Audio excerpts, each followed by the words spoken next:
砸钉子的时候，你一个手这样子扶着，这样子砸不安全，很容易这个锤子就砸到手，伤手。怎么解决呢？今天我来教你一个好方法，你去找一个磁铁，把这个磁铁吸在这个锤子上边，它不用手扶就能用来钉这个钉子。像这些钉子都可以吸在这一块磁铁上边。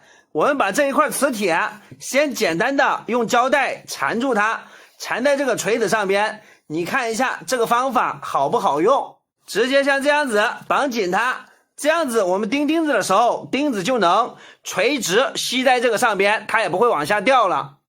这样子你砸进去轻轻松松，简简单单，不用手扶。我们再给大家来试一下啊，非常简单也非常安全，是不是啊？